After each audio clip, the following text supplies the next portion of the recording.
नमस्कार दोस्तों, स्वागत है आपका आज के मुख्य समाचार में, जिसमें देश की राजनीति के 10 मुख्य समाचार आपके लिए लेके आए हैं। 10 मिनट में 10 बड़ी खबर आपको बताएंगे दोस्तों, लेकिन उससे पहले आप वीडियो को लाइक, चैनल को सब्सक्राइब और बेल आइकन दबाकर कमेंट में लिखे जय हिंद। दोस्तों फटाफट से रुख करते हैं आज के मुख्य समाचार की तरफ। हिरासत में लिए गए दिल्ली बीजेपी के अध्यक्ष आम आदमी पार्टी पर जासूसी के आरोप में कर रहे थे प्रदर्शन। जी हाँ दोस्तों, दिल्ली बीजेपी के कार्यकारी अध्यक्ष वीरेंद्र सचदेवा को गुरुवार को पुलिस ने हिरासत में ले लिया। वो दिल्ली के उप मुख्यमंत्री मनीष सिसोदिया के खिलाफ प्रतिद्वंदियों की जासूसी करने के लिए एक राजनीतिक खुफिया इकाई का संचालन के आरोप में प्रदर्शन कर रहे थे और इस दौरान उन्होंने पुलिस बैरिकेडिंग पार करने की कोशिश की, जिसके बाद उन्हें हिरासत में ले लिया गया। बीजेपी कार्यकर्ता दिल्ली सचिवालय के पास प्रदर्शन कर रहे थे। उनकी मांग थी कि सिसोदिया को डिप्टी सीएम के पद से हटाया जाए। हाल ही में केंद्रीय जांच ब्यूरो ने कहा है कि आम आदमी पार्टी के नेता ने 2015 में राजधानी में सत्ता में आने के बाद फीडबैक यूनिट या एफबीयू का गठन किया है। दोस्तों रुक करते हैं अगली ब्रेकिंग न्यूज की तरफ। बदलेगा मौसम का मिजाज, उत्तर भारत के राज्यों में 2 दिनों तक होगी बारिश, आईएमडी का आया अलर्ट। जी हाँ दोस्तों, लंबे समय तक शीतलहर और भीषण ठंड की चपेट में रहे दिल्ली में मौसम का मिजाज तेजी से बदल रहा है। अभी फरवरी को शुरू हुए कुछ ही दिन हुए हैं और अभी भी अधिकतम तापमान 30 डिग्री के करीब पहुंच गया है और आने वाले दिनों में तेज हवाएं चलने का अनुमान है। वहीं मौसम विभाग ने उत्तर भारत के कई राज्यों में बारिश और बर्फबारी की भी चेतावनी जारी कर दी है। मौसम विभाग ने बताया कि वेस्टर्न डिस्टर्बेंस की वजह से केरल, पश्चिमी हिमालयी क्षेत्र में बारिश की गतिविधि यहां तेज हो गई है और कश्मीर घाटी में 2 दिन तेज बारिश की चेतावनी दी गई है। रुक करते हैं अगली ब्रेकिंग न्यूज की तरफ। यूपी की राजनीति में तूफानी हलचल, केशव प्रसाद मौर्य के बाद एक और मंत्री ने किया अखिलेश यादव का समर्थन। जी हाँ दोस्तों, बिहार के बाद अब उत्तर प्रदेश में जातिगत जनगणना की मांग तेज होती जा रही है। बीते कुछ दिनों से समाजवादी पार्टी प्रमुख अखिलेश यादव इसकी मांग कर रहे हैं, जबकि राज्य के डिप्टी सीएम केशव प्रसाद मौर्य ने अखिलेश यादव की मांग का समर्थन किया है। वहीं अब योगी सरकार के एक और मंत्री ने जातिगत जनगणना की मांग पर सपा प्रमुख का समर्थन कर दिया है।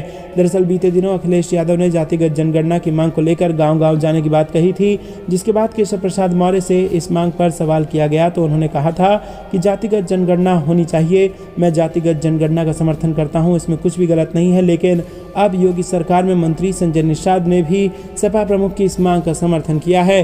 संजय निषाद से जब इस पर सवाल हुआ तो उन्होंने कहा कि मैं कहता हूं कि जातियों की जनगणना होनी चाहिए, लेकिन जातियों की विसंगति को पिछले सरकारों ने गलत की है। हम अनुसूचित जाति में 70 लाख थे और मधवार के नाम से गिने जाते थे।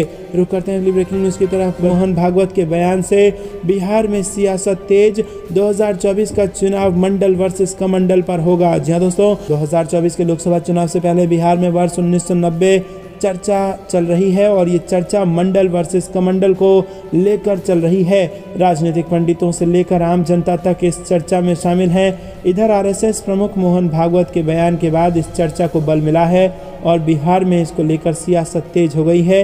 वैसे इसकी चर्चा तो नीतीश कुमार के बिहार के छोड़ने के बाद से ही शुरू हो गई थी। इसके बाद तमाम राजनीतिक खींचतान के बाद बिहार में शुरू हुई जाति जनगणना और नीतीश सरकार के शिक्षा मंत्री चंद्रशेखर के रामचरितमानस पर दिए गए विवादास्पद बयान के बाद ये कयास लगाना शुरू कर दिया गया था कि इस पर राजनीतिक गोलबंदी शुरू हो गई है। रुक करते हैं अगली ब्रेकिंग न्यूज की तरफ, जिसमें आपको बता दें कि राज्यसभा में पीएम के भाषण में लगे मोदी अडानी भाई भाई के नारे, वहीं विपक्ष के विरोध के बीच ही देना पड़ा पीएम मोदी को अपना भाषण। जी हाँ दोस्तों, आपको बता दें कि राज्यसभा में राष्ट्रपति के अभिभाषण पर धन्यवाद प्रस्ताव का जवाब देने आए पीएम मोदी के भाषण के दौरान जमकर हंगामा हुआ। अडानी मामले पर जेपीसी जांच की मांग कर रही कांग्रेस और अन्य विपक्षी दलों ने पीएम मोदी का भाषण शुरू होते ही मोदी अडानी भाई भाई के नारे लगाने शुरू कर दिए और इस आकस्मिक हमले से सकपकाए पीएम को थोड़ी देर के लिए अपना भाषण रोकना पड़ा और इसके बाद सभापति ने विपक्ष को रोकने की कोशिश की, लेकिन वो नहीं माने, जिसके चलते थोड़ी देर बाद पीएम को इन नारों के बीच ही अपना भाषण पूरा करना पड़ा। गुरुवार दोपहर जैसे ही उच्च सदन में पीएम मोदी का भाषण शुरू हुआ, कांग्रेस समेत विपक्षी सांसदों ने नारेबाजी शुरू कर दी। विपक्ष के नेता मोदी अडानी भाई भाई के नारे लगाते रहे और इसके अलावा विपक्षी सांसदों ने अडानी पर मुंह तो खोलो, कुछ तो बोलो, कुछ तो बोलो और अडानी पर जवाब दो के नारे भी जमकर लगाए। विपक्ष के इस हमले से एक बार पीएम घबरा गए और उन्हें अपना भाषण बीच में ही रोकना पड़ा। फिर भी जब नारेबाजी जारी रही तो पीएम को उसी शोर के बीच अपना भाषण देना पड़ा। दोस्तों, इस विपक्ष के इस जोरदार हमले से स्तब्ध दिख रहे पीएम मोदी ने खुद को संभालने के लिए पलटवार करने की कोशिश की और कहा कि जितना कीचड़ उछालोगे कमल उतना ही खिलेगा। रुक करते हैं अगली ब्रेकिंग न्यूज की तरफ। मोदी के खिलाफ संसद से सड़क तक कांग्रेस का हंगामा, मुख्य मुद्दों पर जवाब न देने का लगा आरोप। जी हां दोस्तों, आपको बता दें कि प्रधानमंत्री नरेंद्र मोदी ने राज्यसभा में कांग्रेस पर हमला बोला, तो वहीं दूसरी तरफ यूथ कांग्रेस के कार्यकर्ताओं ने दिल्ली में उनके खिलाफ प्रदर्शन किया। प्रदर्शनकारियों ने आरोप लगाया कि पीएम मोदी विपक्ष के सवालों का जवाब नहीं दे रहे और इसी मजबूरी के चलते उन्हें विरोध प्रदर्शन करना पड़ रहा है। विपक्ष ने कहा कि पीएम मोदी को जनता के सवालों के जवाब देने चाहिए। मीडिया रिपोर्ट्स के मुताबिक विपक्ष ने अडानी स्टॉक विवाद के चलते मोदी सरकार को घेरा और कांग्रेस समेत विपक्षी दलों ने लोकसभा में मांग की थी कि अडानी विवाद की जेपीसी से जांच कराई जानी चाहिए और राहुल गांधी ने भी पीएम मोदी पर गंभीर आरोप लगाए थे। दोस्तों, रुक करते हैं अगली ब्रेकिंग न्यूज की तरफ। महाराष्ट्र में बीजेपी को लगेगा जोर का झटका। यूपीए को 2024 में 2019 के मुकाबले मिलेंगी 6 गुना ज्यादा सीटें। जी हां दोस्तों, अभी ये सर्वे आया है। लोकसभा चुनाव 2024 के लिए सभी पार्टियां मिशन मोड में आ गई हैं। इस बीच 2024 के चुनाव को लेकर नया सर्वे सामने आ रहा है, जिसमें कांग्रेस के लिए महाराष्ट्र से बेहद अच्छी खबर आ रही है और सर्वे के मुताबिक कांग्रेस के नेतृत्व वाले यूपीए की सीटें महाराष्ट्र में 6 गुना ज्यादा बढ़ने वाली है। दरअसल दोस्तों, सी वोटर और इंडिया टुडे ने हाल ही में एक सर्वे किया था, जिसमें लोकसभा चुनाव को लेकर देश की जनता का मूड भापा गया और इस सर्वे के मुताबिक लोकसभा चुनाव होने पर महाराष्ट्र में यूपीए को 34 सीटें मिलने का अनुमान लगाया गया है। पिछले साल ही राज्य की सत्ता में महाविकास अघाड़ी गठबंधन के बाहर होने के बाद ये सर्वे कांग्रेस और सहयोगी दलों के लिए बड़ी खुशखबरी है, तो बीजेपी के लिए टेंशन बढ़ाने वाला है। महाराष्ट्र में लोकसभा की कुल सीटें 48 हैं और 48 में से 34 सीटें जीत रही है कांग्रेस और यूपीए। दोस्तों, रुक करते हैं अगली ब्रेकिंग न्यूज की तरफ। पीएम मोदी पर राहुल गांधी का पलटवार, कहा अडानी को प्रोटेक्ट कर रहे हैं प्रधानमंत्री। जी हां दोस्तों, प्रधानमंत्री मोदी के भाषण के बाद जब राहुल गांधी सदन से बाहर निकले तो उन्होंने प्रधानमंत्री को घेरते हुए कहा कि मैं पीएम के भाषण से संतुष्ट नहीं। इतने लंबे भाषण में प्रधानमंत्री ने एक बार भी अडानी का जिक्र भी नहीं किया। उन्होंने कहा कि सदन में अडानी से जुड़े कई सवाल पूछे गए, लेकिन उन्होंने एक भी सवाल के जवाब नहीं दिए। इससे साफ होता है कि प्रधानमंत्री अडानी समूह को प्रोटेक्ट करने की कोशिश कर रहे हैं।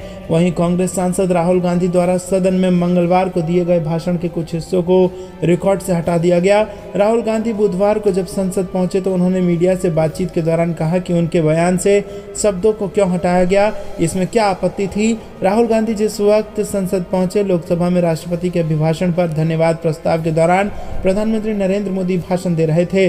दरअसल राहुल गांधी अपनी गाड़ी से उतरकर जैसे ही संसद भवन में प्रवेश करने के लिए बढ़े तो बाहर खड़े मीडिया कर्मियों की ओर उन्होंने देखा और कहा कि मेरे शब्दों को क्यों हटाया गया। रिपोर्टर्स उनसे सवाल करना चाहते थे, लेकिन राहुल गांधी ने 2-3 दफा यही बात दोहराई कि उनके शब्दों को हटा दिया गया है। तो दोस्तों, अडानी को लेकर लगातार बीजेपी पर और प्रधानमंत्री मोदी पर हमलावर हैं राहुल गांधी। रुक करते हैं अगली ब्रेकिंग न्यूज की तरफ। क्या चीन से बीजेपी को डर लगता है? लोकसभा में अधीर रंजन चौधरी की अमित शाह के साथ तीखी नोकझोंक। जी हां दोस्तों, लोकसभा में बुधवार को कांग्रेस नेता अधीर रंजन चौधरी और केंद्रीय गृह मंत्री अमित शाह व कानून मंत्री किरेन रिजिजू के बीच तीखी नोकझोंक देखने को मिली। मामला वास्तविक नियंत्रण रेखा पर चीन और भारत के बीच संघर्ष से जुड़ा था। कांग्रेस नेता अधीर रंजन चौधरी ने लोकसभा में मांग करते हुए कहा कि हमने संसद में देश में चीनी घुसपैठ पर चर्चा के लिए लगातार अपील की है, लेकिन ऐसा नहीं हुआ। कांग्रेस नेता ने चीन के साथ सीमा पर तनाव का उल्लेख करते हुए कहा कि पंडित जवाहरलाल नेहरू के प्रधानमंत्री रहते हुए जब चीन ने भारत पर हमला किया तो उस वक्त अटल बिहारी वाजपेयी के आग्रह पर संसद में चर्चा हुई थी और 165 सदस्यों ने भाग लिया था। उन्होंने कहा कि नेहरू ने भारत और चीन के बीच संघर्षों पर सभी स्पष्टीकरण दिए और इसके बाद एक सर्वसम्मत प्रस्ताव पारित किया गया और अब हम ऐसा क्यों नहीं कर सकते। इसी के साथ आपको बता दें कि कांग्रेस नेता के सवालों पर केंद्रीय गृह मंत्री अमित शाह ने पलटवार करते हुए कहा कि अधीर रंजन जी पूछ रहे हैं कि अब ऐसा क्यों नहीं किया जा रहा, क्योंकि खामियां तब थी अब नहीं। रुक करते हैं अगली ब्रेकिंग न्यूज़ की तरफ। खड़गे का सरकार से सवाल, ऐसा कौन सा जादू हुआ कि 2 साल में पीएम मोदी के दोस्त की संपत्ति 12 लाख करोड़ रुपए बढ़ गई। जी हां दोस्तों, आपको बता दें कि राज्यसभा में राष्ट्रपति के अभिभाषण पर धन्यवाद प्रस्ताव पर विपक्ष की ओर से चर्चा शुरू करते हुए कांग्रेस अध्यक्ष और राज्यसभा सांसद मल्लिकार्जुन खड़गे ने कहा कि 2024 में एक उद्योगपति की संपत्ति 50,000 करोड़ रुपए थी, लेकिन अचानक ऐसा क्या हुआ कि 2 ही साल में इस उद्योगपति की संपत्ति लाखों करोड़ों रुपए बढ़ गई। खड़गे ने अडानी का नाम लिए बिना कहा कि पीएम के एक दोस्त की संपत्ति अचानक कई गुना बढ़ गई है। कांग्रेस अध्यक्ष मल्लिकार्जुन खड़गे ने कहा कि इस उद्योगपति को सरकार से प्रोत्साहन और समर्थन मिला है, सरकारी बैंक से उसे काफ़ी रकम मिली है। खड़गे ने कहा, गुजरात में 31 पैसे का कर्ज बकाया होने पर एक किसान को नो ऑब्जेक्शन सर्टिफिकेट नहीं मिलता, लेकिन उद्योगपति के हज़ारों करोड़ रुपए माफ़ किए गए। एयरपोर्ट, कोल, रोड, सीमेंट एक व्यक्ति को मिल रहा है और उसको ये खरीदने के लिए पैसा भी सरकारी बैंक से उपलब्ध हो रहा है।